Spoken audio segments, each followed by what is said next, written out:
आज 14 अगस्त 2014 गुरुवार का दिवस है और हरिहर त्रिक आश्रम के साप्ताहिक कार्यक्रम में आप सबका स्वागत है। अभी हम वर्तमान संदर्भ में कुंडलिनी को समझने की कोशिश कर रहे हैं। हम चाह रहे हैं कि समझें हम कुंडलिनी क्या है, शक्ति कुंडलिनी क्या है और उसके लिए हम क्या कर सकते हैं। शक्ति कुंडलिनी जैसे आप तक जानते हैं कि समस्त शक्ति का स्रोत है और उसमें असीम संभावनाएं छिपी हैं। कुंडलिनी आपके शरीर में वो राज चिन्ह है जो आपको बताता है कि आप शिवपुत्र हो। जब कोई राजकुमार कहीं जाता है तो उसको एक राज चिन्ह साथ में देता है ताकि उसकी पहचान रहे कि ये राजपुत्र है। हम सब शिव के संतान हैं और सचमुच में राजपुत्र ही भावी राजा होता है।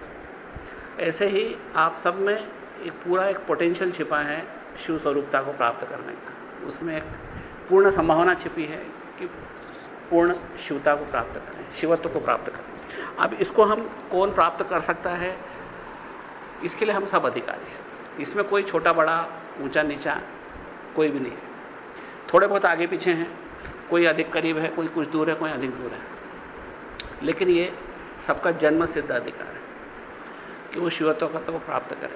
तो ये शिवत्वता या शिव स्वरूपता या जो सर्वोच्च चेतना का बोध, इसको प्राप्त करने के लिए हम अपना वास्तविक स्वरूप जानना चाहते हैं, पहचानना चाहते हैं कि हम क्या हैं और उसके द्वारा हम उस भूली हुई पहचान को पुनर्जागृत करना चाहते हैं। क्योंकि माया के क्षेत्र में आके या एक धुंधले अंधेरे गुफा में आके हम अपना वास्तविक स्वरूप भूल चुके हैं। जैसे हम माया के क्षेत्र के भीतर प्रवेश करते हैं, जैसे हम माया के क्षेत्र के भीतर प्रवेश करते हैं, हमको अपने वास्तविक स्वरूप का विस्मरण हो जाता है। जैसे वो राजपुत्र भूल जाता है कि मैं राजा का पुत्र हूं। अब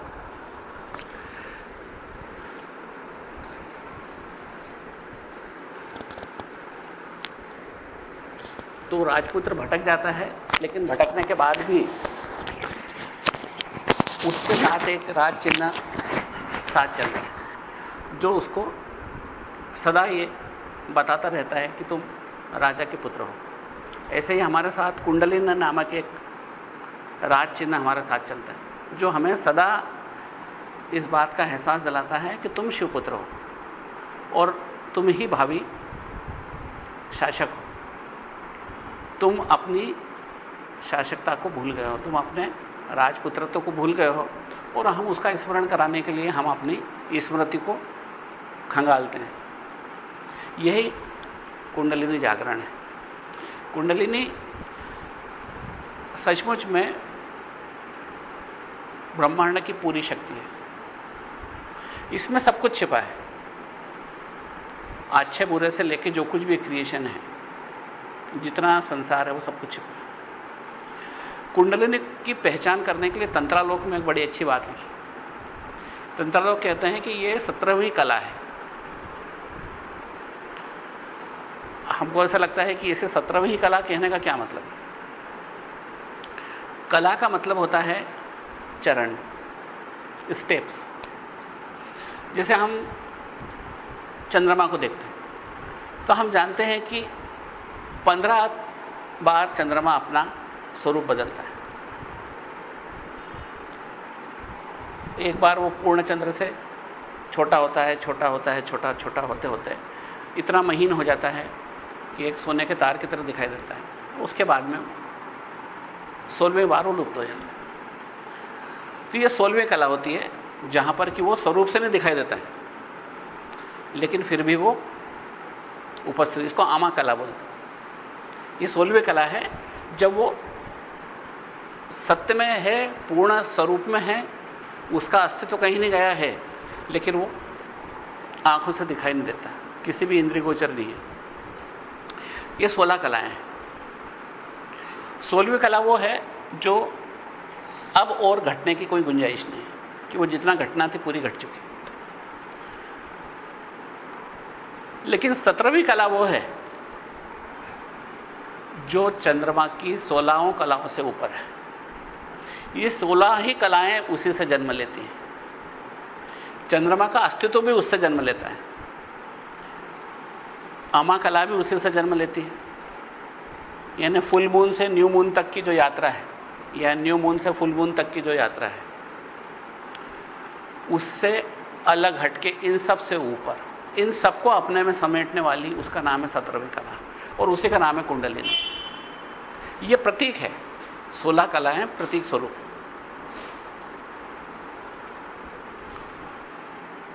हमारे भीतर भी भिन्न भिन्न कलाएं हैं। हम बच्चे होते हैं, फिर किशोर होते हैं, फिर वयस्क होते हैं, अधेड़ होते हैं, बूढ़े होते हैं। ये हमारी भिन्न भिन्न कलाएं हैं।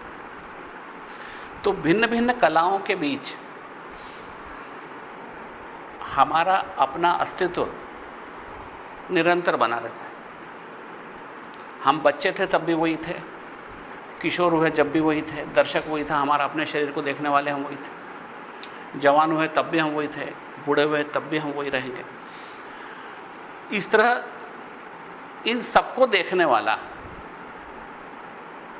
वो 16वीं कला है। लेकिन उस 16वीं कला का भी अस्तित्व जो आप सबके बीच में है, वो है परा अस्तित्व, द सुप्रीम एग्जिस्टेंस।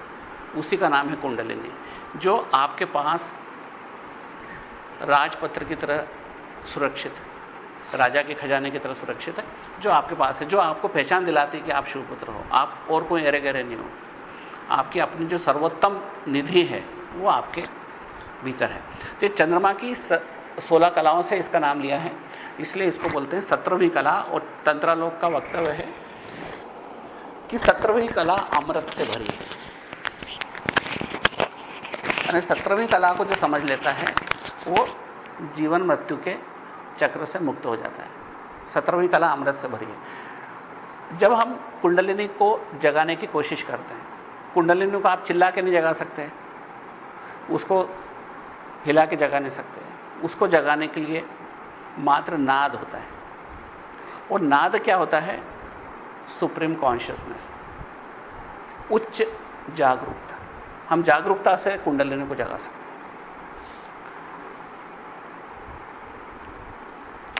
अवेयरनेस, जहां पर कि आई कॉन्शियसनेस है कि मैं हूं, ये छिपा हुआ। अब आप वहां से हम शुरू करें इसको कुंडलिनी को समझने के लिए कि विमर्श क्या है। विमर्श यानी हमारी अपनी जागृति, भीतरी जागृति, हमारी भीतरी पहचान। जैसे कुछ चीजें आपकी इतनी अपनी निजी होती है कि जब आप शांत मन से बैठते हो तो आप अपने आप की एक भीतरी दुनिया को खोजते हो। कई बार आप प्लान बनाते हो कि आज ऐसा कर लेंगे, कभी आप अंदर ही अंदर खुशी से भर जाते हो, कभी अंदर ही अंदर विचारों में खो जाते हो, कभी अंदर ही अंदर सोचते हो कि आज ऐसा करना था, ऐसा नहीं हो पाया, तब क्या करेंगे। तो ये जो विचार करने की जो क्रिया है, इसको ऊर्जा देने वाली एक अंदर की तरफ भीतरी पहचान है आपकी, जिसके द्वारा आप अपने आप को टटोलते हो। वही आपका विमर्श है। हमारा विमर्श इस शरीर के भीतर छिपा होता है, इस शरीर को अपना मानता है, इसलिए इसको हम अंतःकरण का हिस्सा या अहंकार बोलते हैं। यह हमारा सामान्य विमर्श है। तो ये कुंडलिनी विमर्श स्वरूप है। यही कारण है कि आप अपने आप को पहचान पाते हो। जहां यह शक्ति सुषुप्त भी है तो यह आप अपने आप को पहचान, जब यह जाग जाएगी तो फिर आप आपके वास्तविक स्वरूप को पहचान पाओगे। जब ये सुषुप्त अवस्था में है, माया के क्षेत्र में है, तो आप आपके सीमित अस्तित्व को पहचान रहे हो, इस अहंकार को पहचान रहे हो, इस शरीर को पहचान रहे हो। जब वो वास्तविक स्वरूप से जाग जाती है तो आपका वास्तविक शिवत्वता को आप पहचान जाते हो। पिछली बार अपन ने पढ़ा था कि कुंडलिनी के जागरण के 3 स्वरूप हैं, परा कुंडलिनी, चित्त कुंडलिनी और शक्ति कुंडलिनी, प्राण कुंडलिनी। शक्ति कुंडलिनी इसका नाम है। इसी से समस्त स्वरूप लेते। परा कुंडलिनी इसी से लेती है रूप, चित्त कुंडलिनी भी इसी से रूप लेती है, प्राण कुंडलिनी भी इसी से रूप लेती है। ये शक्ति कुंडलिनी, ये शिव की स्वतंत्र शक्ति है। इसको जब हम लगातार चेतना का स्पार्क देते हैं, चेतना की चिंगारी इस पर बार बार डालते हैं, तो इस बारे में अभी भी ऐसा विचार आता है जैसे हम यहां पर 24 मिनट ध्यान करते हैं। अक्सर हम 8:55 से 9:20 के बीच 24 मिनट ध्यान करते हैं। तो इस ध्यान में हम क्या करते हैं, सामान्यतः कुछ न कुछ विचारते रहते हैं। बस सत्य है कि हमारे कुछ न कुछ विचार चलते रहते हैं, और सिवाय इसके हम लोग बहुत कम इस बात पर ध्यान करते हैं कि हम क्या करें, किस तरह 24 मिनट काट देते हैं। इसका हम एक उपयोग कर सकते हैं आरंभिक रूप से, कि शुरू करने के हिसाब से, कि हम अपने सांस को देखें इतनी देर तक, जितनी देर हो सके हमारा ध्यान उधर भटकाने के बजाय अपनी श्वास को देखें कि श्वास हमारे भीतर जा रही है और हमारे आधार को स्पर्श करके फिर वापस लौटे, और वापस लौटते हुए वो उस नाभि के बाहरी भाग तक आती है, फिर यहां से वापस लौट के हमारे आधार को स्पर्श करती है। अगर हम इतना ध्यान करते हैं आरंभिक रूप से, सिर्फ इतना ध्यान करते थे, हमारे लिए आगे के आने वाले स्तरों में हमारा बहुत ध्यान करेगा, बहुत ध्यान रहेगा इस चीज का। बहुत कीमती बात है ये कि आगे इतना भी हम अगर ध्यान करेंगे तो हमारे लिए भविष्य में जो हम कोशिश करेंगे साधना करने की, उसमें हमारे बहुत काम की चीज। तो जब जिसकी भी कुंडलिनी जागती है, जागृत होती है, तो उसमें भिन्न भिन्न प्रकार के अनुभव होते हैं। लेकिन जो सर्वसामान्य बात है अनुभव की, जैसे संत बताते हैं जिनकी कुंडलिनी जाग चुकी, जैसे लक्ष्मण जो महाराज जब भी बोलते हैं वो स्वयं के अनुभव से बोलते हैं, वो किसी किताब की लिखी बात नहीं बोलते हैं कुंडलिनी जागरण के बारे में। उन्होंने एक बार एक पूरा वक्तव्य संस्कृत में दिया था, जो एक बनारस की सभा में विद्वानों के बीच में दिया था, जो सब पंडित थे ब्रह्मांड, तो उन लोगों के बीच में उन्होंने जो वक्तव्य दिया था, उस वक्तव्य को उन्होंने संस्कृत में दिया था, और उन्होंने स्पष्ट कहा था कि मैं जो कुछ कह रहा हूं आपके शास्त्र में लिखी बात हो सकती है, उससे कुछ भिन्न महसूस हो आपको, लेकिन मैं सिर्फ वही बात कहूंगा जो मैंने अनुभव की। उनकी कुंडलिनी स्वयं की जब जागी, उन्होंने क्या अनुभव किया, वो अनुभव ही उन्होंने स्वयं बताया। कुंडलिनी जागती है तब एक शक्ति पुंज ऊपर उठता हुआ महसूस होता है। ऐसा लगता है कि आपके आधार से एक शक्ति पुंज ऊपर उठ रहा है। अब इसको एक्सप्लेन करना इसलिए कठिन है कि बाबा कहते हैं कि ऐसा नहीं लगता कि शक्ति पुंज ऊपर उठ रहा है, ऐसा लगता है कि मैं शक्ति पुंज हूं। हमारे भीतर अगर मान लो पेट दुखेगा तो हमको लगेगा हां यहां मेरा पेट दुख रहा है। मेरे पीछे कोई सरसराहट चलती महसूस होगी, हां मेरे को यहां से यहां तक सरसराहट चलती महसूस हो रही है। लेकिन उनकी अपनी आइडेंटिटी उसी से हो जाती है, अपनी पहचान ही उससे हो जाती है, तो ऐसा लगने लगता है कि मैं शक्ति पुंज हूं, मैं ही वो कुंडलिनी हूं जो उठ के खड़ा हो रहा हूं। उस वक्त असीम आनंद का अनुभव होता है। इतना आनंद का अनुभव होता है कि अक्सर सामान्य लोग जो आरंभिक रूप से कुंडलिनी को जागृत कर लेते हैं, उस आनंद को संभाल नहीं पाते और झट से फिर द्वैत संसार में गिर जाते हैं। उस आनंद को संभाल पाना भी कठिन है, क्योंकि वो एक बड़े शक्तिपुंज की तरह ऊपर उठने लगता है आदमी, और उसके बाद में वो उस आनंद को संभाल पाना कठिन हो जाता है। इतना जबरदस्त आनंद महसूस होता है, तो संसार के कोई आनंद उसके आगे कोई उसकी 10 लाखवां हिस्सा भी नहीं है।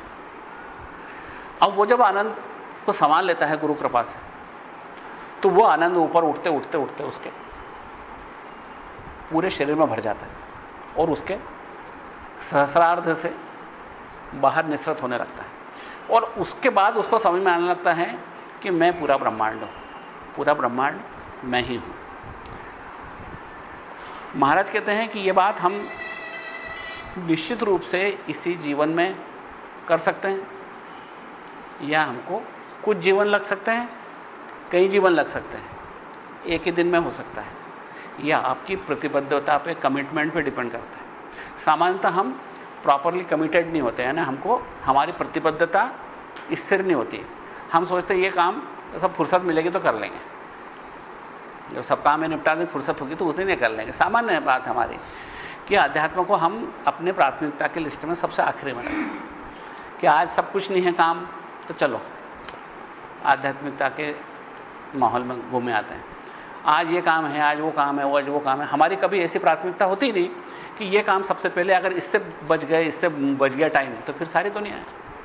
हमारे पास हमारे अपने वो सर्वोत्तम खजाने के लिए समय कम है और उस सब के लिए समय ज्यादा है जो हमारा अपना है ही नहीं।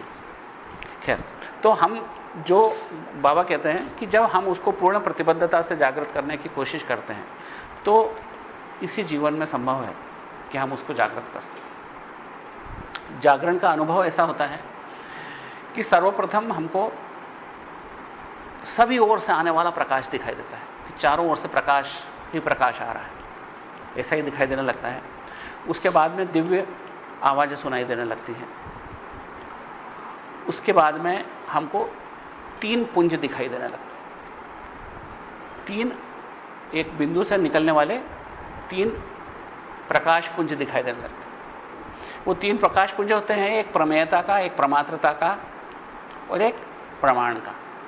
ये 3 शब्द हम कई बार पढ़ चुके हैं, आज इसको समझ लें 2 मिनट में। जो मेरे अलावा जो कुछ है वो मेरे लिए प्रमेय है। मेरे लिए प्रमेय, ये कुर्सी मेरे लिए प्रमेय है और आप भी मेरे लिए प्रमेय हो, क्योंकि मैं आपको अपने आप को आपसे अलग समझ रहा हूं, इसलिए आप भी मेरे लिए प्रमेय है। ये धरती भी मेरे लिए प्रमेय है, मेरा अपना शरीर भी मेरे लिए प्रमेय है सचमुच में, तो क्योंकि मैं इसका भी दर्शक हूं। तो संसार में जो कुछ भी मेरे अलावा जो मैं देखता हूं वो मेरे लिए प्रमेय है। दूसरा है प्रमात्र, जो देखने वाला है। तीसरा है प्रमाण, जो ये देखने की क्रिया है, जिसके द्वारा हम जुड़े हैं। जैसे इस कुर्सी को मैं देख रहा हूं तो मैं इस कुर्सी पर कमेंट कर सकता हूं, इस कुर्सी को अपना मान सकता हूं, पराया मान सकता हूं, इस कुर्सी को अपने पास बुलवा सकता हूं, इसके बारे में काफी कुछ बात कर सकता हूं। ये कुर्सी चली जाए फिर भी मैं आपको कह सकता हूं वो मेरी कुर्सी को ही ले गया। इस तरीके से मैं अपने उस कुर्सी से अपने आप को जोड़ सकता हूं। यह है प्रमाण। मैंने उस कुर्सी से मेरा जो जुड़ाव, बाहरी जुड़ाव है, वो प्रमाण है। और जो देखने वाला है इस सब को, वो है प्रमात्र। तो 3 भाग होते हैं प्रकाश पुंज के। एक प्रकाश पुंज निकलता है जिसका नाम है प्रमात्र भाव या ऑब्जेक्टिव अवेयरनेस। दूसरा पुंज निकलता है, उसका नाम है प्रमेय भाव या सब्जेक्टिव अवेयरनेस। तीसरा पुंज निकलता है प्रमाण भाव या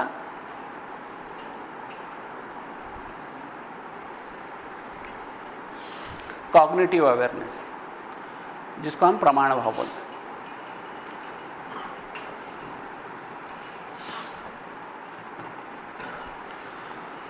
इसके बाद एक और पुंज निकलता है जो इन तीनों पुंजों को अपने में घेरे होता है। ऐसा दिखाई देता है कि इन सबको घेरने वाला एक पुंज है, उसका नाम है प्रमिति भाव या डाइजेस्टिव अवेयरनेस।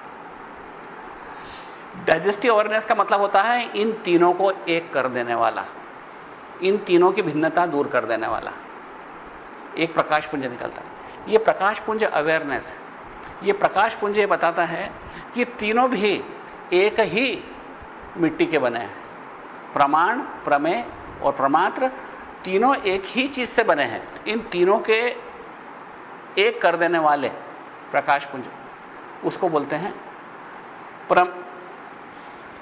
डाइजेस्टिव अवेयरनेस या प्रमिति भाव। तो प्रमाण, प्रमेय, प्रमात्र और प्रमिति भाव। प्रमिति भाव का मतलब होता है डाइजेस्टिव अवेयरनेस, जो इन सबको एक साथ मिला देता है। जब योगी अब ध्यान अपना अंदर की तरफ लगातार बनाए रखता है इसके बाद भी, तो उसको सबसे पहले ज्येष्ठा शक्ति के दर्शन होते हैं, जो एक सीधी रेखा में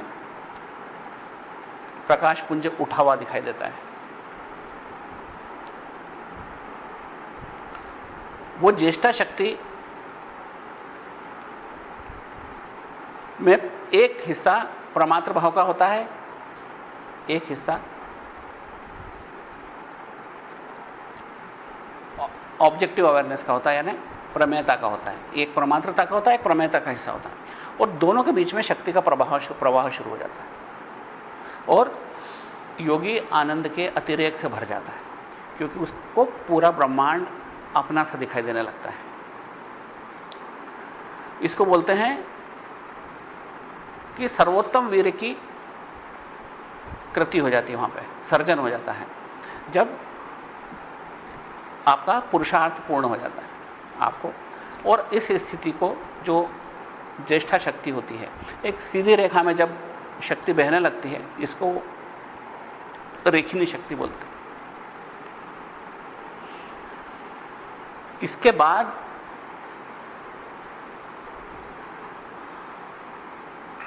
आनंद असहनीय होने लगता है और योगी बार बार उस आनंद से बाहर आने की कोशिश करने लगता है, क्योंकि उसको सहन नहीं होता। लेकिन सर्वोत्तम योगी बार बार फिर अपने भीतर ध्यान केंद्रित करता है। जब यह असीम आनंद का सर्जन होता है तो उस स्थिति को बोलते हैं रौद्री शक्ति, जो आपको इससे आगे बढ़ने से रोकती है। रौद्री शक्ति वही अज्ञाता माता की शक्ति है जो आपको इस संसार में वापस धकेलने की कोशिश करती है। इसके बाद भी अगर आपने अपना ध्यान बनाए रखा, इन किसी भी स्थिति से विचलित न हुए, तो उस परिस्थिति में जो सर्वोत्तम शक्ति होती है वो आंबा शक्ति, वो आपको दर्शन देने लगती है। आंबा शक्ति की स्थिति होती है जब क्रम मुद्रा की, जो अर्धचंद्र के रूप में दिखाई देती है योगी को, उसमें जो पिछली बार पर डिस्कस किया था वो, कि जिस तरीके से वो दिखाई देती है कि वो योगी क्षण भर के लिए आंख खोलता है, उसको ब्रह्मांड पूरा आनंद से भरा दिखाई देता है, फिर वो उस दूसरे क्षण वो भीतर जाता है और भीतर का संसार भी उसको पूर्ण आनंद से भरा दिखाता है, फिर वो आंखें खोलता है क्षण भर के लिए, उसको बाहर का संसार आनंद से भरा। तो इसलिए बाहर भीतर दोनों तरफ वो आनंद का सर्जन होता चला जाता है, भीतर भी आनंद और बाहर भी आनंद। तो इस तरह से उसको दोनों तरफ उसको, और दोनों के बीच में जो भिन्नता है वो समाप्त हो जाती है। आप बोलेंगे भीतर और बाहर ये दोनों एक जैसा क्या हो रहा है? इसको जानने के लिए शायद हमको अगर एक संक्षेप में षडध्वा को समझ लें तो शायद समझ सकते हैं, है ना, कि सृष्टि जो है वो मूलतः 3 भागों में है। भुवन अध्वा, जो पूरा ब्रह्मांड जो है क्रिएशन है, वो एक है भुवन अध्वा, एक है तत्वाध्वा और एक कला अध्वा। अध्वा का मतलब होता है मार्ग, वे। ये 6 मार्ग हैं, 3 हमारे बाहर, 3 हमारे भीतर। जो भुवन अध्वा है वो ग्रॉस क्रिएशन है ना, मोटे तौर पे अपर प्रकृति है, जो ईश्वर से सबसे दूर है, यानी क्रिएशन से सबसे दूर है, अपर प्रकृति। दूसरा है तत्वाध्वा, जो इंटरमीडिएट, और एक है कलाध्वा, जो सबटलेस्ट है या सबसे सूक्ष्म है। तो 3 अध्वा हमारे बाहर होते ब्रह्मांड। ऐसे कैसे 3 हमारे भीतर होते हैं? वैसे कभी अपन ने शायद पढ़ा, ध्यान नहीं मेरे को, कि अपन इसका और डिटेल डिस्कशन करेंगे कि जैसे कला अध्वा होता है तो उसमें 5 कलाएं होती हैं। उन 5 कलाओं में पूरे 36 तत्व का सारा क्रिएशन उपस्थित होता है। एक होती निवृत्ति कला, जिसमें मात्र पृथ्वी होती है।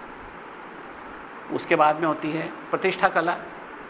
उस प्रतिष्ठा कला में पृथ्वी के अलावा 4 महाभूत, 5 ज्ञानेंद्रियां, 5 कर्मेंद्रियां, 5 तन्मात्राएं, 19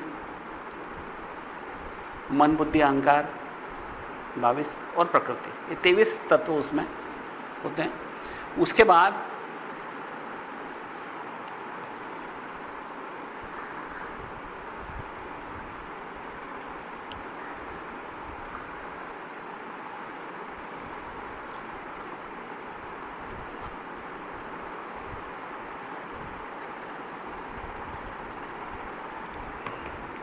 होती विद्या कला, जिसमें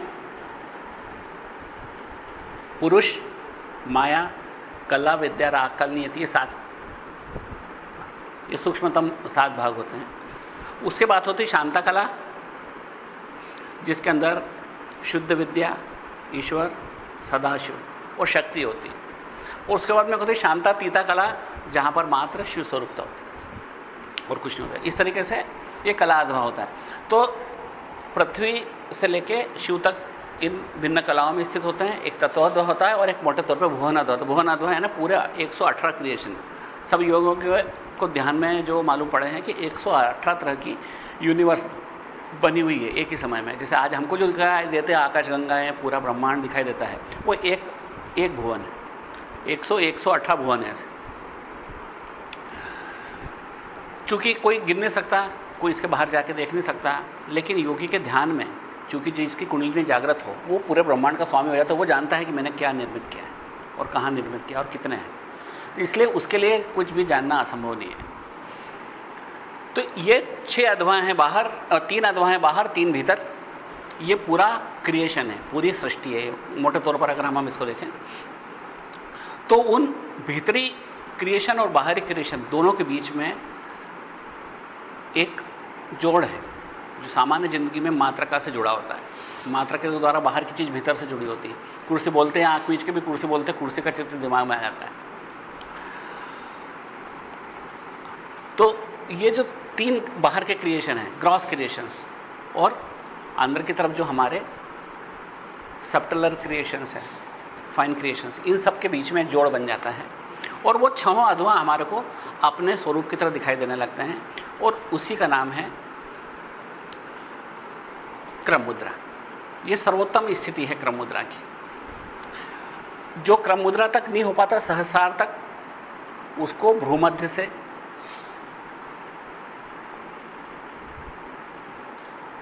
जब उसका संपर्क होता है कुंडलिनी का, तो उसको 8 सिद्धियां प्राप्त हो जाती। ये सिद्धियों की भी बात की बात है, क्योंकि सिद्धियां अपने आप में एक असीम आनंद है। लेकिन इसके बाद भी जब उस सिद्धियों के बाद की स्थिति है, जब वो सहस्रार तक पहुंच जाता है, तो वो सर्वोत्तम शिव स्वरूप हो जाता है। सिद्धियां उसके लिए कोई मायना नहीं रखती। लेकिन ये जो 8 सिद्धियां हैं, इन 8 सिद्धियों में जो रम जाता है या जो प्राप्त कर लेता है, उसका फिर उसी स्तर से वापस पतन शुरू हो जाता है। जैसे उन सिद्धियों का उपयोग करने लगता है, वो धीमे धीमे धीमे उसका ह्रास होने लगता है, उसका पतन होने लगता है। तो कुंडलिनी को जगाने के लिए सबसे पहली बात होती है हमारी प्रतिबद्धता, कमिटमेंट। उसके बाद हमारी चेतना, ध्यान, एकाग्रता और निरंतरता। अगर एक स्पार्क जैसे धीमा पड़ता है, हम उसमें अपनी इमेजिनेशन का दूसरा स्पार्क डालते हैं, दूसरा स्पार्क धीरे पड़ती है, फिर हम तीसरा स्पार्क डालते हैं, और ये कतई निरंतर चलते हैं। किसी समय हमारे जीवन में ये अनुभव हम प्राप्त कर सकते हैं। कुंडलिनी में सब कुछ समाया है। सारी वाणियां, हम वाणियां जानते हैं, परावाणी, पश्चंती, मध्यमा और वेखरी, 4 तरह की वाणी। परावाणी में सब कुछ समाया है।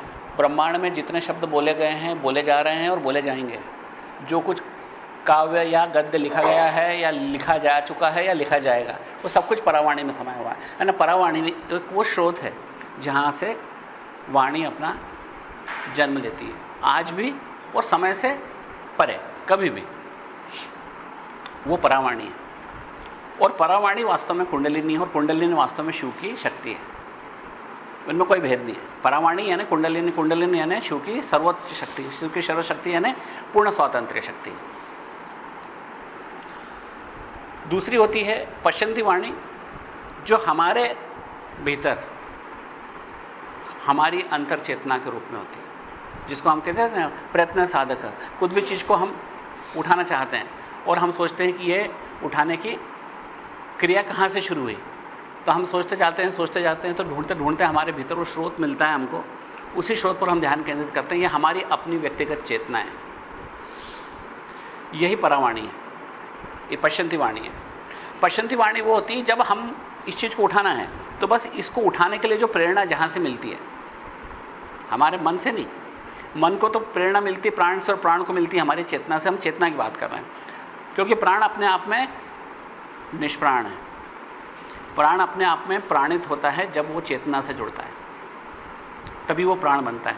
तो वो चेतना ही, जिस हमारी जो व्यक्तिगत चेतना है, वही हमारी पश्यंती वाणी है, क्योंकि वही कहती है कि हां, वहीं से विचार आता है।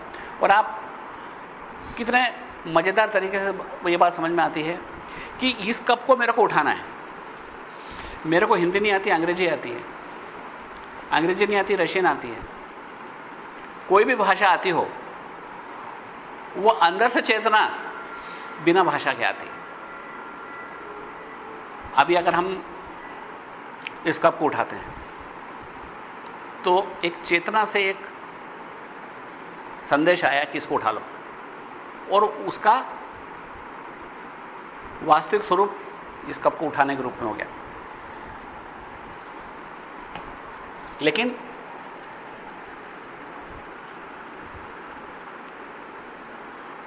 जो ये कार्य करने का जो पहला क्षण था, उस पहले क्षण जो भावना जागी थी, पहले क्षण जो इच्छा जागी थी, वो शिव की इच्छा शक्ति थी। उस जगह पे कोई भाषा का बंधन नहीं है, कोई विचार का बंधन नहीं है। यह है पश्यंती वाणी। फिर है एक मध्यमा वाणी, जब हम अपने मन के मस्तिष्क के अंदर एक शब्द का या एक वाक्य का क्रिएशन कर लेते हैं। जैसे कोई आया और हमको मालूम है कि अब इसको गाली देना है, तो हमने वो गाली रच ली अंदर, बस देने के जस्ट पहले वो रचित हो जाती है कि इसको बोलना है, उसके पहले हम रच लेते हैं उसको मन में। तो वो रचित बात जो है उसको हम मध्यमा वाणी कहते हैं। और जब हम गाली दे ही देते हैं तो वो हो गई वेखरी वाणी। अब हम उसको वापस नहीं ला सकते, दे ही चुके हैं वो। तो ये हमारी वेखरी वाणी जो है, एक्सप्रेस हो जाना, मतलब कि वो जो तीर कमान से छूट गया, हम बोले चुके हैं वो बात, अब वो बात हमारी वापस आने वाली नहीं। तो बात निकली कहां से? हमारी व्यक्तिगत चेतना से। उस चेतना से बात जब निकली, वो कोई भाषा के मोहताज नहीं थी। उसके बाद में वो बात एक हमारे इंटरनल अपैरेटस से जुड़ी, जहां पर उसने उसको भाषा बना दी। मन, बुद्धि, अहंकार से जुड़ी, उसने उसको एक निश्चयात्मक भाषा बना दी।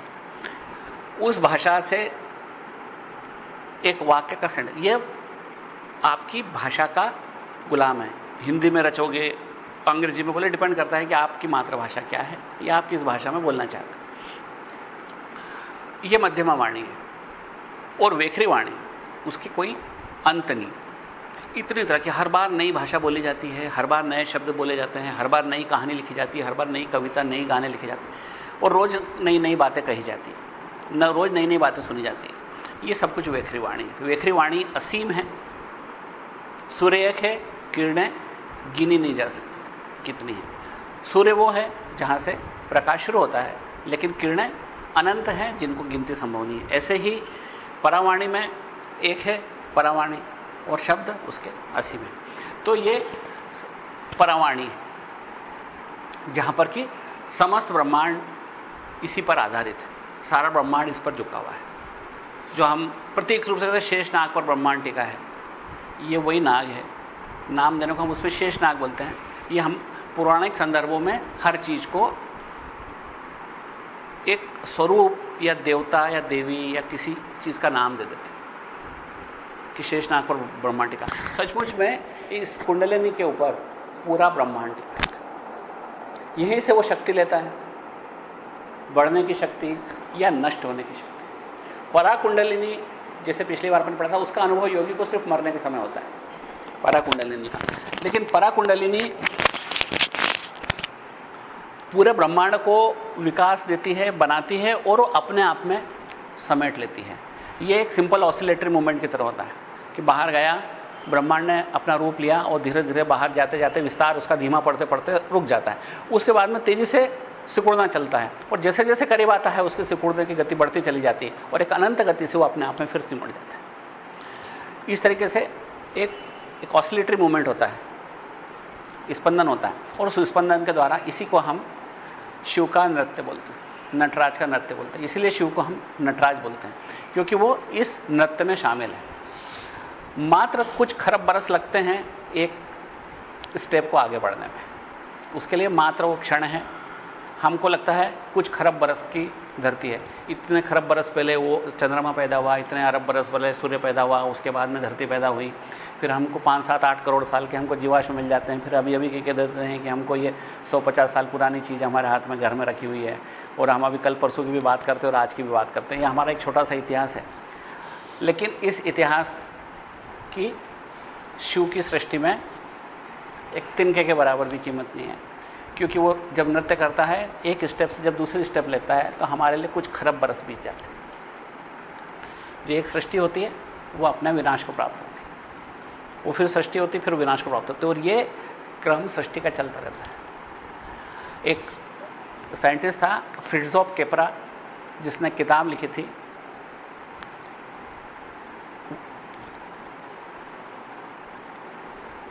ताओ ऑफ फिजिक्स।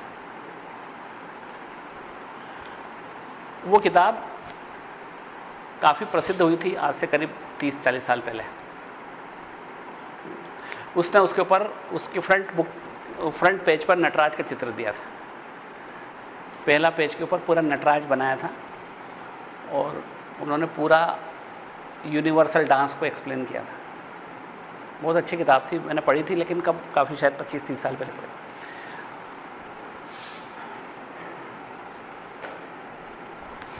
तो ये सारा डांस करने वाला डांसर यही है। अभी आगे भी आएगा हमारा एक सूत्र कि नर्तक आत्मा आणवोपाय में आएगा, कि पूरे ब्रह्मांड में जो नृत्य हो रहा है उसमें चेतना ही वास्तविक डांसर है। ब्रह्मांड का जो पूरा नृत्य है उसमें चेतना वास्तविक डांसर है। अब इस चीज को हम जैसे समझते हैं, अभी जैसे आज का समय हमारा थोड़ा सा अच्छा है, बचा है, थोड़ा जल्दी कार्यक्रम शुरू हो गया, और चूंकि हमारे बीच में कुछ ऐसे लोग हैं जो बाद में जुड़े हैं, है ना, तो हम एक संक्षेप में उस चीज को रिवाइज करते हैं, क्योंकि जब तक हमको वो फंडामेंटल्स क्लियर नहीं होंगे हमारे दिमाग में, हम शायद शिव सूत्र को बहुत अच्छी तरह नहीं समझ पाएंगे। शिव सूत्र संसार का समस्त ज्ञान समेटे हुए अपने आप में है। It is itself total.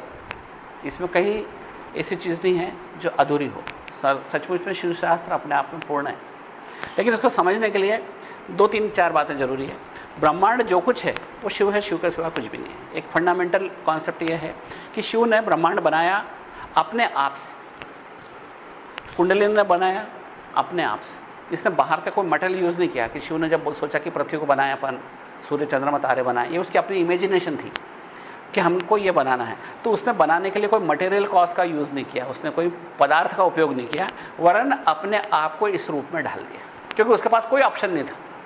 जब वो अकेला था उसके पास कोई ऑप्शन नहीं था कि वो किसी और चीज को किसी और चीज में ढाल दे। आज हम मटका बनाते हैं तो मिट्टी को मटके के रूप में ढाल देते हैं, मकान बनाते हैं तो सीमेंट को लोहे को मकान के रूप में ढाल देते हैं। ये लोहा पहले भी था, पत्थर के रूप में था, लोहे के रूप में आया, फिर आज वो मकान के रूप में खड़ा है। ये सीमेंट पहले भी था, पत्थर के रूप में था, सीमेंट के रूप में आया, आज मकान के रूप में खड़ा है। हमने क्या किया? मटेरियल कॉज का यूज किया। हमने क्या किया? एक मटेरियल के रूप को दूसरा मटेरियल का रूप दे दिया, हमने रूपांतरण करा। हमने क्रिएशन नहीं करा, हम कहते हमने ये बनाया, सचमुच में हमने रूपांतरण करा। कुछ और रूप में पड़ा था लोहा, सीमेंट, पानी, ईंट, और उसको ये रूप दे दिया। ये हमारा रूपांतरण है, पर ये क्रिएशन नहीं है। रियल क्रिएशन वो है जो अपने आप से होता है। शिव ने क्रिएशन किया था, यानी अपने आप को इस रूप में डाल दिया था, और ये निर्विवाद सत्य है। साइंटिफिक वे में देखो, उपनिषद की तरह देखो, या शिव दर्शन की तरह देखो, ब्रह्मांड में जो कुछ है वो उसकी ओरिजिन एक ही सोर्सेस है, डिफरेंट सोर्सेस नहीं है उसका, हर चीज का। और उसको सोर्स को ट्रेस करते चले जाओ विद फुल कमिटमेंट, पूरी प्रतिबद्धता के साथ अगर आप उस सोर्स को ट्रेस करोगे तो कहां पहुंचोगे? उसी चैतन्य पे पहुंचोगे। इसीलिए बोलते हैं चैतन्य महात्मा। आत्मा मतलब परम सत्य, अंतिम सत्य क्या है? चैतन्य। तो यह है हमारा अद्वैत का फंडामेंटल कॉन्सेप्ट कि जो कुछ है वो शिव है, और जो कुछ है वो दो नहीं है, वो एक ही है। जो कुछ है सब एक ही है। हम दोनों, हम सब, हमें भिन्नता जो दिखाई देती है वो नकली भिन्नता है। दो गहनों में जो भिन्नता दिखाई देती है नकली, दोनों सोना है, वो एक ही स्रोत से बने लेकिन हमको भिन्न दिखाई देते हैं। अब जब वो बने तो शिव अपने मूल स्वरूप में जो था उसको माहेश्वर शिव बोलते हैं। माहेश्वर शिव जो अपने आप में पूर्ण था और कुछ नहीं बना था, उसने सारी सृष्टि का निर्माण पहले अपने भीतर किया। अब इसका डिटेल अपन पढ़ेंगे 7वें सूत्र में, मात्रा का बोध संबोध, यानी मात्रा का बोध को समझना, तो वो हम उसके बाद में समझेंगे। लेकिन आज हम एक फंडामेंटल कॉन्सेप्ट समझने जा रहे हैं, क्योंकि कुछ लोग बाद में जुड़े हैं और उनको कॉन्सेप्ट नहीं समझ में आएगी तो आगे बढ़ना मुश्किल रहेगा उनके लिए। तो सबसे पहले जरूरत है समझ लें कि हम जब शिव था किस रूप में, माहेश्वर स्वरूप में, यानी वो अपने आप में अकेला था, उसके पास और कुछ नहीं, लेकिन उसके पास विमर्श था। वो जानता था कि मैं शक्तिशाली हूं, मैं कौन हूं, मुझ में समस्त शक्ति है, मेरा कोई विरोध नहीं करता, मेरे पास जो स्वरूप है वो मेरा में पूर्ण है, कोई चीज की कमी नहीं मेरे पास। ये बात उसकी विमर्श में थी। विमर्श अभी अपन समझ ही चुके हैं, जो हम अपने आप को कैसे टटोलते हैं वही विमर्श है। तो उसके विमर्श में यह बात थी, शिव निष्क्रिय नहीं था, वो सदा क्रिया करता है, वो निष्क्रिय बैठ ही नहीं सकता। जैसे हमने देखा ना, कुछ बच्चे कभी सीधे बैठ ही नहीं सकते, शिव भी कभी सीधा नहीं बैठता, वो हमेशा कुछ न कुछ क्रिया कर देता। वेदांत में और शिव दर्शन में दोनों में यह मतभेद है। वेदांत कहता है कि ब्रह्म पूर्ण शांत है, निश्चल है, वो खाली देखता है, कुछ नहीं करता। शिव शास्त्र बोलता है शिव कभी भी सीधे बैठते ही नहीं, कभी शांत बैठते ही नहीं, वो हमेशा क्रिया करते हैं, और वो 5 क्रियाएं करते हैं सतत, और हम भी करते हैं, और उसके इतने बढ़िया एविडेंस मिलते हैं, हमको खुद समझ में आता है। और उसी पर आधारित है हमारे 3 उपाय, शांभोपाय, शाक्तोपाय, आणोपाय। वो 5 क्रिया करते हैं। वो 5 क्रिया क्या करते हैं? सबसे पहले वो कुछ क्रिएट करते हैं, उसको बोलते हैं रचना करते हैं। फिर उस क्रिएशन को या उस रचना को स्थिर करते हैं, जैसे आज हमारी स्थिर पृथ्वी बनी हुई है। उसके बाद में उसके अंदर तिरोभाव करते हैं। तिरोभाव में ना अपना स्वरूप छिपा लेते हैं। अब वो सब पृथ्वी शिव है, ये घड़ी भी शिव है, दीवारें में शिव है, सब कुछ शिव, क्योंकि उसके साथ कुछ हो और है ही नहीं। हमने तो रूपांतरण करके कुछ चीज बना दी है, लेकिन मूलतः तो वो शिव ही है ना। तो वो रूपांतरण के दौर में हम ऐसे आंखों से ओझल हो जाती है वो चीज कि हम शिव स्वरूपता हमको दिखती ही नहीं। इसलिए वो तिरोभाव, तिरोभाव का मतलब होता है अपने स्वरूप को छिपा लेना। तो पहला है रचना करना, उसका नाम रखा हमने सृष्टि, सृष्टि क्रिया, यानी उनने कुछ रचा। सृष्टि क्रिया और हमारी क्रिया में फर्क है, हम रूपांतरण कर रहे हैं, सृष्टि में वो अपने आप को उस रूप में डाल रहे हैं। दूसरी स्थिति, जब उन्होंने उस चीज को, उस रूप को स्थिर कर दिया, आप देखो उसको, उसका आनंद लो, उसको देखो, उसका उपयोग करो। उसके बाद में तीसरी क्रिया है तिरोभाव की, जब वो अपना स्वरूप छिपा लेते हैं। आज आपको सब कुछ दिख रहा है, लेकिन आप कहते हो नहीं ये तो कुर्सी है, नहीं ये तो अच्छा आदमी नहीं है, तो बेकार आदमी है, तो चोर है, ये तो पराया है, ये विजातीय है, ये नीच जाति का है। 50 तरह की हमारी भिन्नताएं हमारे दिमाग में आती हैं, लेकिन है सब कुछ शिव। और ये भिन्नता हमारे उस तिरोभाव के कारण है, जो शिव ने अपना स्वरूप छिपा लिया।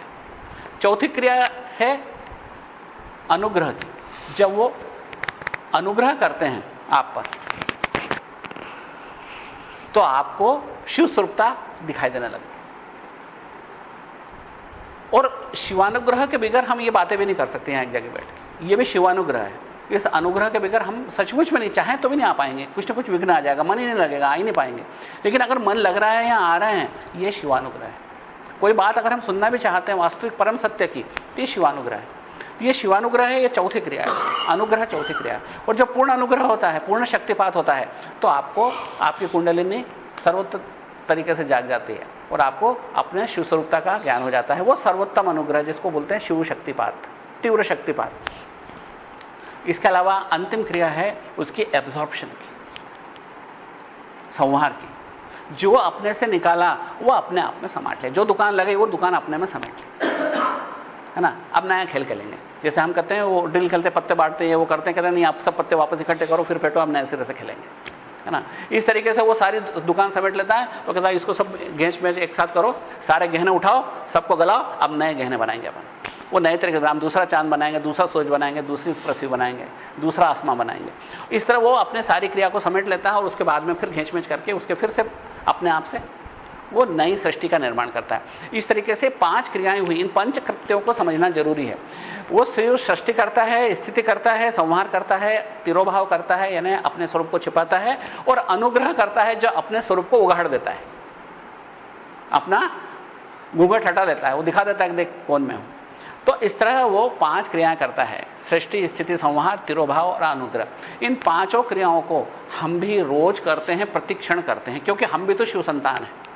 जैसे हम अभी थोड़ी देर पहले समझा कि हम राजपुत्र हैं और हमारे पास ये राज चिन्ह है, और हम जानते हैं कि हम शिवपुत्र हैं, और अगर नहीं जानते हैं तो अब जान जाएं क्योंकि हमारे पास राज चिन्ह है।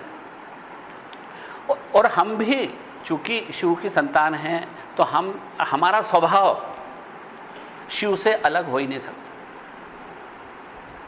जैसे जो हम संसार में भी देखते हैं कि जो जैसे परिवार संस्कार से आता है उसके संस्कार वैसे होते हैं, उसका स्वभाव वैसा ही होता है।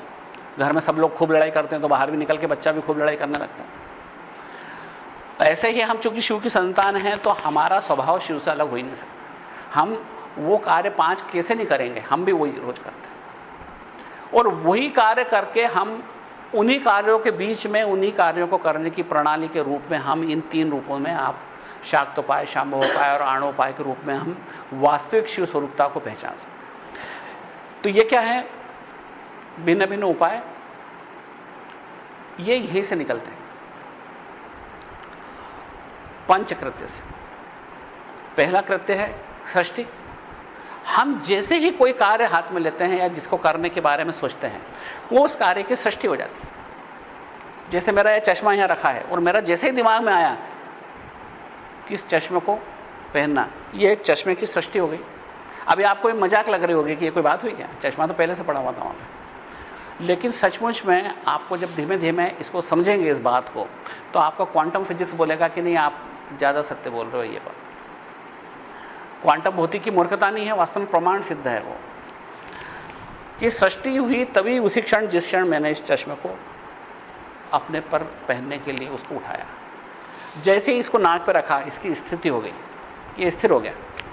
मेरे दिमाग में अभी तक इस चश्मे के बारे में ही गणित चल रहा था कि इसको उठाऊं, नाक पे पहनूं, ये सृष्टि और स्थिति हो गई। लेकिन अब मेरे को लगता है मेरी किताब कहां रखी है, उसको पढ़ना है। चश्मा तो पहन लिया मैंने, अब मेरे चश्मे का संहार हो गया, चश्मा गया काम से। अब किताब की सृष्टि हो रही है, और अब किताब की स्थिति जब मैं उसको पढ़ने बैठा, लेकिन जैसे ही किसी ने घंटी बजाई मैंने उधर ध्यान दिया, किताब का संहार हो गया, और अब नई चीज की सृष्टि हो गई। वो दरवाजे में से कौन आ रहा है, मेरे को उससे बात करना है। सृष्टि स्थिति संहार का खेल हम रोजाना करते हैं। हम और 2 कार्य भी करते हैं, तिरोभाव और अनुग्रह के, उसके चर्चा हम बाद में करेंगे, हम अलग रूप में करते हैं उसको। लेकिन सृष्टि स्थिति संहार आपको आसानी से समझ में आ जाएगा। जैसे ही हम सृष्टि करते हैं किसी चीज की, उसके पहले की चीज की संहार करते हैं। यह ठीक वैसा ही है जैसे हमने 10 बरस में 10 गहने बनाए, हमने एक गहना गलाया, दूसरा बनाया, दूसरा गलाया, तीसरा बनाया, चौथा गलाया, 5वां बनाया। इस तरीके से हम एक क्रम, वास्तव में सोना तो वही है, ऐसे ही चेतना तो वही है। पहले उसने चश्मा बनाया, बाद में किताब बनाई, फिर उसमें घंटी बजाई, उसने आदमी बनाया। ये सब कुछ चीजें नई नई आती जा रही हैं। तो इसके बीच में जैसे एक गहना और 2 गहने के बीच में अगर हम देखें तो क्या आएगा?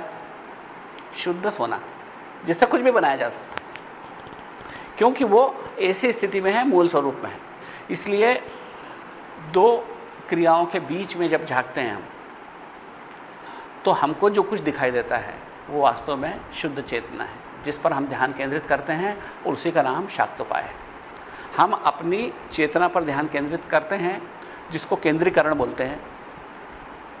विज्ञान भैरव में 61वां सूत्र है केंद्रीकरण का। केंद्रीकरण का मतलब होता है हम अपनी चेतना को पहचानें, पकड़ें, उस पर ध्यान केंद्रित करें और उसको जगाएं और उसको विश्व चेतना से एक कर दें। इसी का नाम, और उसी का नाम कुंडलिनी जागरण है, उसी का नाम शाक्तोपाय है। शाक्तोपाय और कुंडलिनी जागरण में बहुत ज्यादा फर्क नहीं है। शाक्तोपाय के द्वारा हम ये समझते हैं कि हम अपनी चेतना को, मटका ये जानना चाहता है कि इसके अंदर जो है वो आसमान से कुछ अलग तो नहीं है। तब वो उस आसमान से संपर्क साधता और मालूम पड़ता है उसको कि नहीं नहीं, मेरे अंदर जो स्पेस है वो आसमान, इसमें कोई फर्क नहीं। और जब मैं नहीं रहूंगा, मेरा ये शरीर नहीं रहेगा, तब ये एक हो जाएगा, उसी आसमान में विलीन हो जाएगा। तो ये भावना जब हमको जीते जी जागृत हो जाती तो उसी का नाम है जीवन मुक्त। वो आदमी जीवन मुक्त होता है, जीते जी मुक्त हो जाता है। वो समझ जाता है कि मैं शिव स्वरूप हूं, मेरी शिव स्वरूपता प्रमाण सिद्ध हो गई और मैं अब उसी रूप में जीने लग जाता हूं। वो बात मेरी नाभि के स्तर तक उतर जाती है, बात मेरे बोध हो जाती है। तो जब शिव अंदर रचना करता है तो बाहर निकालने के पहले वो सारी रचना अंदर करता है। जैसे कविता लिखने वाला, सबसे पहले उसके मन में कविता पैदा होती है, चित्रकार के मन में चित्र पैदा होता है। ऐसे ही शिव के अपने विमर्श में एक क्रिएशन होता है, वो फिर बाहर एग्जीक्यूट होता है, वो बाहर की तरफ प्रकट होता है। तो जब वो शुद्ध स्वरूप में होता है, माहेश्वर शिव है। लेकिन जैसे ही वो अपनी शक्ति या विमर्श का सहारा लेके ये तय करता है कि मेरे को कुछ खेलना है, एक स्वरूप का निर्माण करना है, एक विश्व का निर्माण करना है, तो उसकी शिवत्वता नीचे उतरने लगती है। उस स्थिति को बोलते हैं सदाशिव। शिव ने अपनी शक्ति का साथ लिया और शक्ति को भिन्न रूपों में परिणत किया। तो उसके लिए उसने जब ब्लूप्रिंट बनाया मन में कि ऐसा कर लूं, तो उसका स्वरूप माहेश्वर शिव से नीचे उतर के हो गया सदाशिव। उसके बाद में उसने उस क्रिएशन को अंजाम देना शुरू किया, तो उसका स्थिति हो गई ईश्वर की और नीचे आ गया है। चौथा सूत्र, चौथा तत्व है शिव शक्ति, सदाशिव, ईश्वर। सदाशिव में अहम इदम है, मैंने मैं ही हूं और मेरे भीतर एक क्रिएशन है, मेरे सिवा कुछ नहीं है, मैं ही हूं और मेरे भीतर एक क्रिएशन है। जैसे एक कविता है, मैं लिखने के बाद पता नहीं इससे क्या विस्फोट हो जाएगा, क्या प्रतिक्रिया होगी, 50 बातें विचार में आ सकती, लेकिन अभी तक वो कविता मेरे भीतर ही है, मैंने बाहर निकाली ही नहीं, इसलिए मुझे उसकी अभी चिंता नहीं है ना। तो वो है सदाशिव स्थिति। जैसे ही मैं उसको फाइनल कर लेता हूं, मैं अब लिखूंगा इसको, चाहे जो हो जाए मैं तो लिखूंगा इसको, चाहे उससे विस्फोट हो जाए, मैं लिखना शुरू कर देता हूं। मैं अपने से अलग करता हूं, इस प्रोसेस में मेरे अपने अस्तित्व से मैं इसको अलग करता हूं, इस विश्व को अब मैं अपने अस्तित्व के बाहर लाता हूं। यह स्थिति ईश्वर की हो गई, ईश्वर स्थिति हो गई। इसके बाद वो सारा क्रिएशन कर देता है और अब भी वो जानता है कि मैंने सब क्रिएशन तो कर दिया, चंद्रमा बना दिया, सूर्य बना दिया, धरती बना दी, सब कुछ बना दिया, बहुत कुछ बना दिया, लेकिन ये सब मेरा ही स्वरूप है। अभी इदंता पैदा हो गई। इदंता मतलब धिसनेस। मैं कह दूंगा ये सूर्य है, ये चंद्रमा है, ये तारे हैं, ये आसमान है, हम में भिन्नता उसने पैदा कर ली, लेकिन अभी तक ज्ञान शुद्ध है उसका। वो जानता है कि मुझसे ही ये सब कुछ क्रिएट हुआ, मेरे सिवा कुछ भी नहीं। ये स्थिति है शुद्ध विद्या की। ये 5 स्तर हैं जो माया के क्षेत्र से ऊपर है। शिव, शक्ति, सदाशिव, ईश्वर और शुद्ध विद्या। ये 5 स्तर हैं जो हमेशा स्मरण रहे हमको कि ये माया के क्षेत्र से ऊपर है। इसके बाद खेल में मजा नहीं आया। क्यों नहीं आया मजा अभी तक? क्योंकि मैं जानता हूं कि कुर्सी बना दी पर मैं ही हूं, और कुर्सी भी जानती है कि मैं तो शिव हूं। हर कोई जानता है कि मैं शिव हूं, तो खेल में मजा क्या है? अगर तुम पत्ते खेलने बैठो ना, सबके पत्ते खुले रख दो, तो खेल में मजा क्या आएगा? कुछ मजा नहीं आएगा। इसलिए नहीं आएगा कि खेलें कैसे? कुछ तो तिरोधान जरूरी है, कुछ तो छिपाना जरूरी है, तब तो खेल में मजा आएगा। कुछ छिपावट ही नहीं है तो फिर खेल में मजा कैसे आएगा? आप पत्ते खेलने बैठो और सबके पत्ते खुले। तो शिव ने अपनी शक्ति को आदेश दिया कि तुम इस खेल को जरा मजेदार बनाओ, मेरे को भुला दो कि मैं कौन हूं।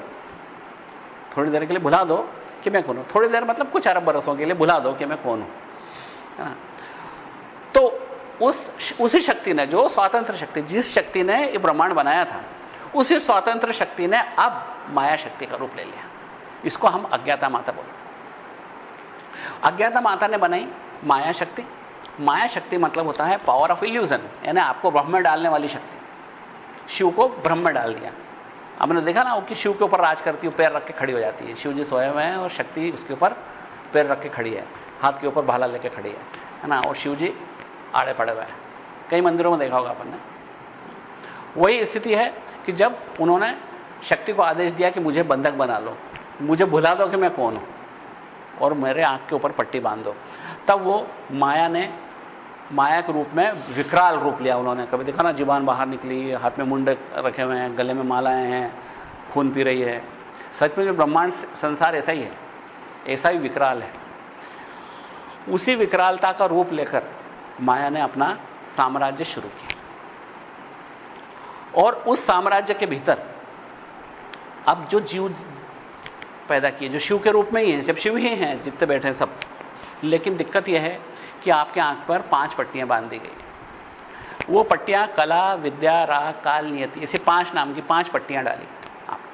कला, जिसके द्वारा करने की क्षमता सीमित हो गई। शिव के लिए असंभव कुछ था ही नहीं ना। उन्हें जो सोचा और विश्व बना दिया, सोचा और चंद्रमा बना दिया, विचार किया और सूरज बना दिया, विचार किया और आदमी बना दिया।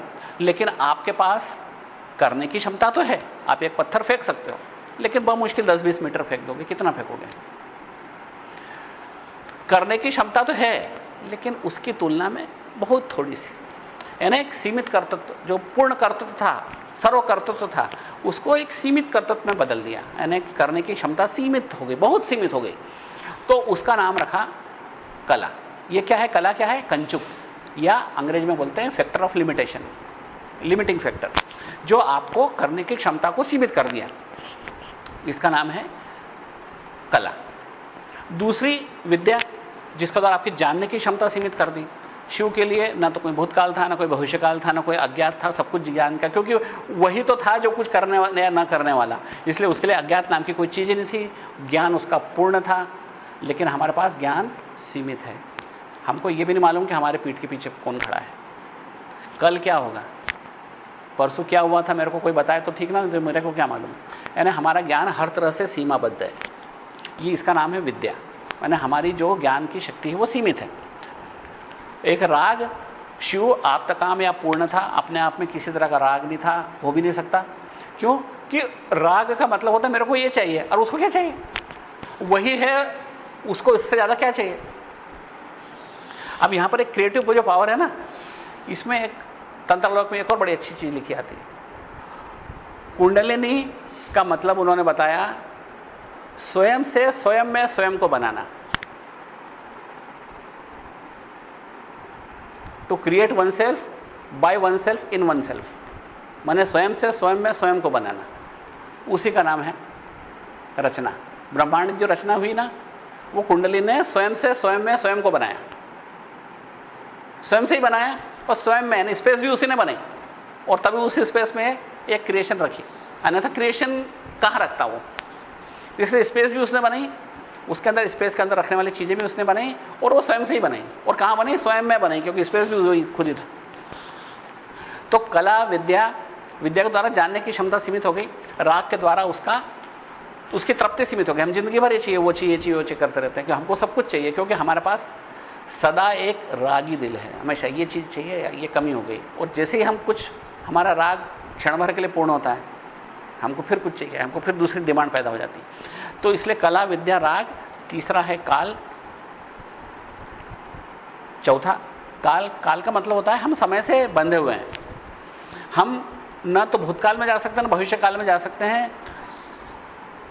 एकमात्र वो शिव था जो महाकाल था, जो कालों का काल था, जो कालों का स्वामी था। काल उसके उदर में थे, काल उससे पैदा हुए, इसलिए उसको काल का कोई बंधन नहीं था। तीनों काल उसके भीतर समाये हुए हैं।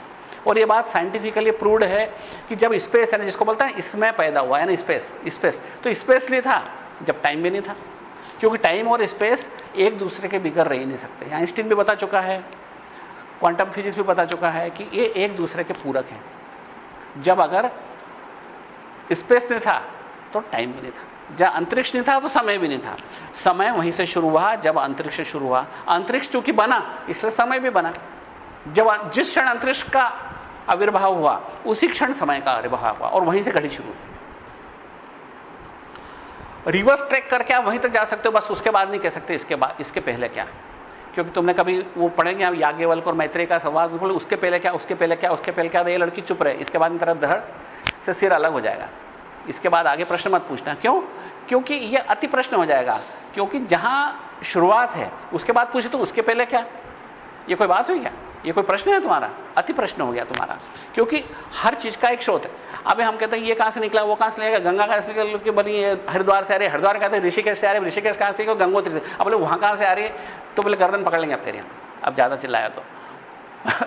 इस तरह कैसे उन्होंने बोला कि जब सब चीज के स्रोत पे पहुंच गए हम, अब उसके बाद फिर प्रश्न पूछे जा रही है कि वहां उसके आगे क्या, उसके आगे क्या, उसके आगे कुछ नहीं, बस वही सब कुछ, वो सनातन, वो प्रथम, वो परमपिता, वही परमेश्वर, वही सब कुछ है जहां से सब कुछ निकला है।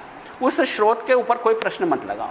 वहीं से समय का आविर्भाव हुआ। समय भी कब हुआ, उसके पीछे, उसके पहले कहते चले जाओ आप, बस वहां जाकर रुकना पड़ेगा आपको। मेरा बाप का बाप कौन था, बाप का बाप कौन था, 50 बार चिल्ला लो, लेकिन जब अंतिम बाप पर पहुंच जाओगे उसके बाद तो रुकना पड़ेगा आपको। क्योंकि उसके बाद में उसका बाप कोई नहीं था, वो अपने आप में स्वयंभू था,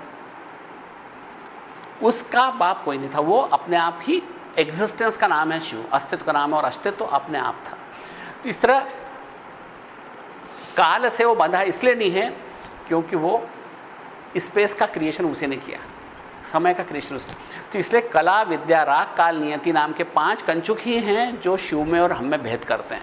हम में जो शिवत्वता है, जो छिपावट है, ये इसी कारण है कि हम अपने वास्तविक स्वरूप को माया की वजह से भूल गए हैं। माया ने हमारे आंख के ऊपर 5 पट्टियां मान रखी हैं, और 5 पट्टियों का नाम है कला, विद्या, राग, काल, नियति। इसके आगे के 36 तत्व तो हम अगली बार पढ़ेंगे, क्योंकि उनको समझना जरूरी है। जो लोग नए जुड़े हैं उनको बहुत जानना जरूरी है, और हम लोगों को भी, हमारे बोध के लिए भी जरूरी है कि हम इसको बार बार समझें, जानें। क्योंकि जब तक 36 तत्व नहीं समझ में आएंगे, शिव सूत्र समझ में नहीं आता। तो इसके अलावा जो अगले सूत्र अगले हैं, वो है इंटरनल ऑपरेटर्स, मन, बुद्धि, अहंकार, एक पुरुष प्रकृति जो मैं और संसार, इसके अलावा 5 मेरी ज्ञानेंद्रियां, 5 कर्मेंद्रियां, 5 तन्मात्राएं, 5 महाभूत। अंतिम महाभूत है पृथ्वी, जो ग्रॉसेस्ट एलिमेंट है, जो सबसे मोटा तत्व है। ऐसे 36 तत्व हैं। शिव शक्ति, सदाशिव, ईश्वर, शुद्ध विद्या, ये 5 शुद्ध तत्व हैं, शुद्ध अद्वा है, जहां पर कि माया का आविर्भाव नहीं है। उसका माया, कला, विद्या, राग, काल, नियति, पुरुष प्रकृति, मन, बुद्धि, अहंकार, 5 ज्ञानेंद्रियां, 5 कर्मेंद्रियां, 5 महाभूत और 5 तन्मात्राएं। इस तरीके से कुल 36 तत्वात्मक सृष्टि है, जिसको हम 6 अध्वा में, अभी जैसे बात करी थी, 6 अध्वाओं में बांट सकते हैं। 3 अध्वा बाहर, 3 भीतर। इन 6 अध्वाओं के अंदर सब कुछ आ गया।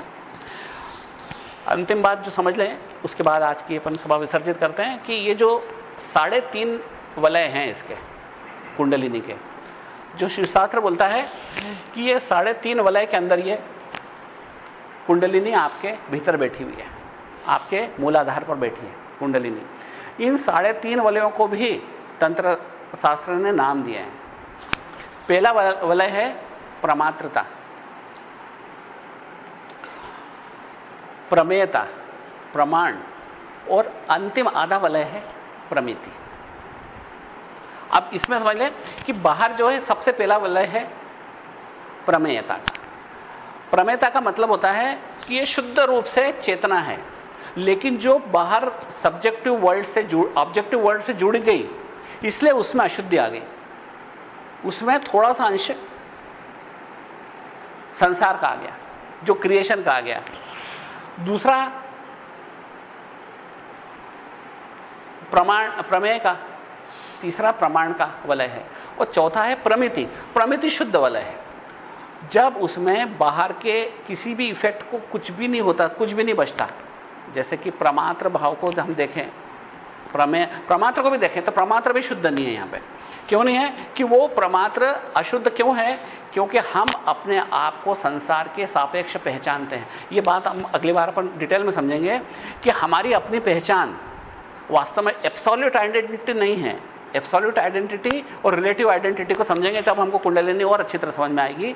एब्सोल्यूट आइडेंटिटी तब है जब हमको अपने आप को पहचानने के लिए किसी और चीज का सहारा नहीं लेना पड़ता।